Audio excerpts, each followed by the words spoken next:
And now, live from the studios of Freedom's Phoenix, Ernest Hancock. Turn on the tube, what do I see?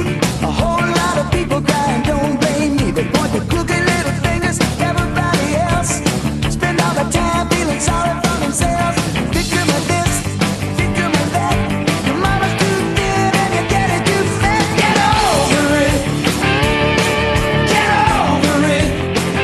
Yeah, get over it here on Declare Your Independence with me, Ernest Hancock, from Phoenix, Arizona. Now we have from Oregon, Barbara Peterson, Farmwars.info, and she's been keeping an eye on a lot of things living off grid for us. And I've been showing, as we've been talking for the video audience, I've been showing our category that we call off-grid living, and a lot of the stuff in there, you know, Barbara's put up.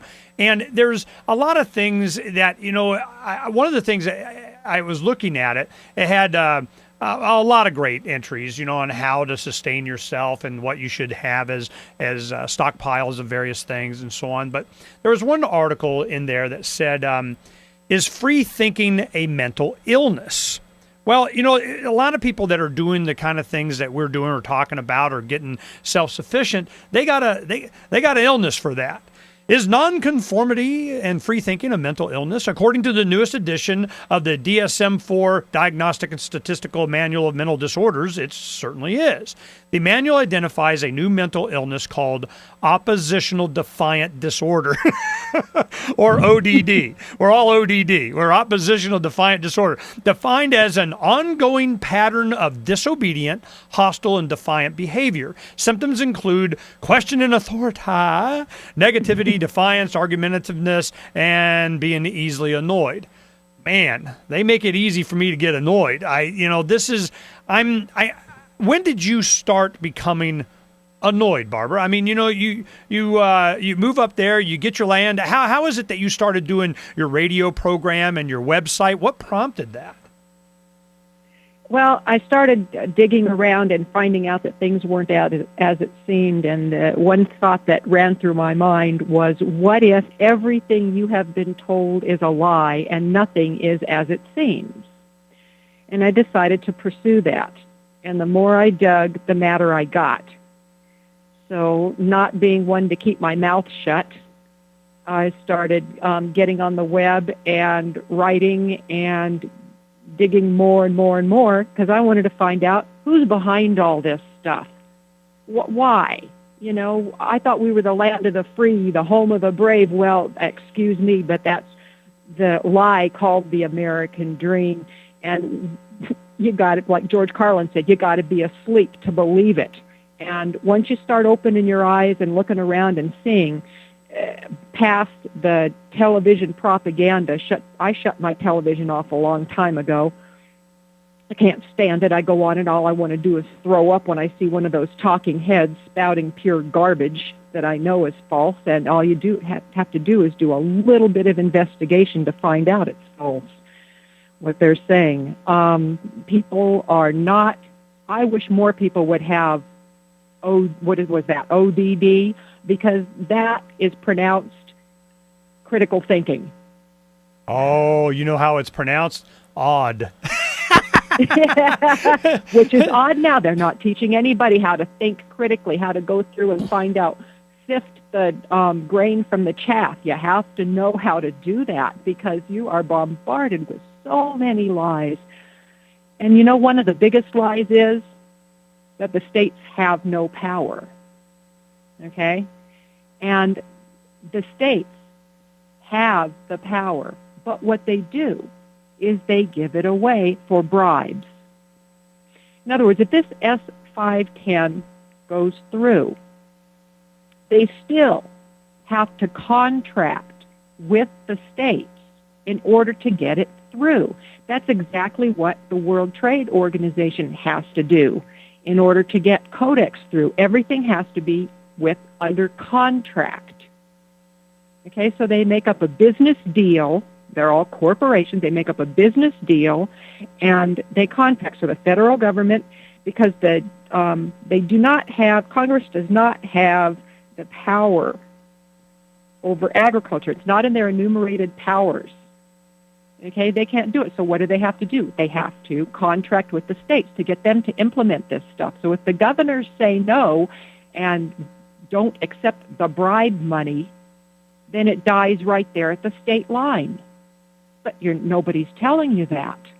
They want you to think that, oh, the federal government has this all power over everybody and everything, and if we just stand up,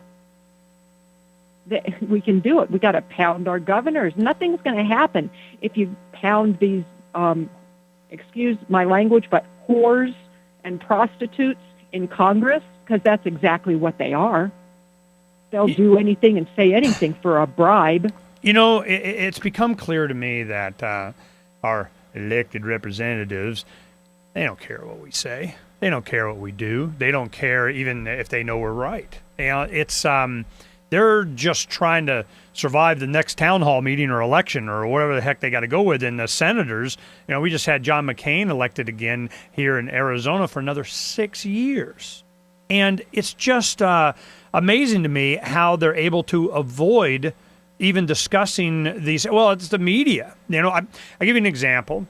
I ran against John McCain in 2004 for U.S. Senate, and we had some fun with it. We got our point across several times, and we went before the editorial boards and so on. And just this last election, David Nolan, that just passed away a few weeks ago, a couple weeks ago, he I don't know if you knew, he's the founder of the Libertarian Party, was running for U.S. Senate against John McCain, and he just had a stroke, heart attack, and died recently. And that's very sad. And we have some video of him at the election party that we're going to play at the summit on Saturday night, just a, you know, and memorial to David Nolan.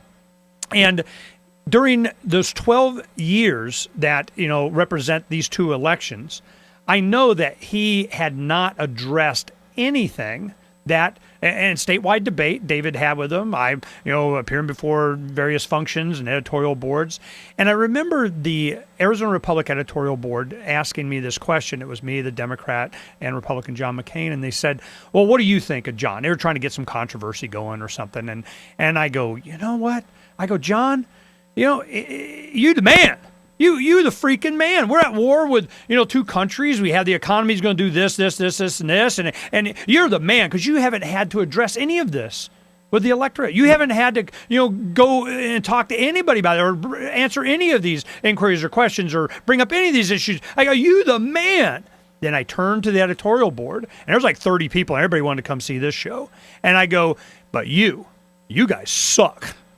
How do you think he gets away with this? I don't blame him. I blame you. You know, this is what the media has become. And then we find out, we just had a story where Google and YouTube, Google now owns YouTube, they're going to start cutting off Alex Jones's video channel. And they're all of a sudden, have they become the lamestream media? The media, you know, that's not last century, it's this century. You know, this is, I'm really concerned that we're at a point to where we're not going to have to detail to people how bad things are going to get because the government is going to be our biggest recruiter. They're going to be the ones that's going to get people riled up, but then direct that energy towards where?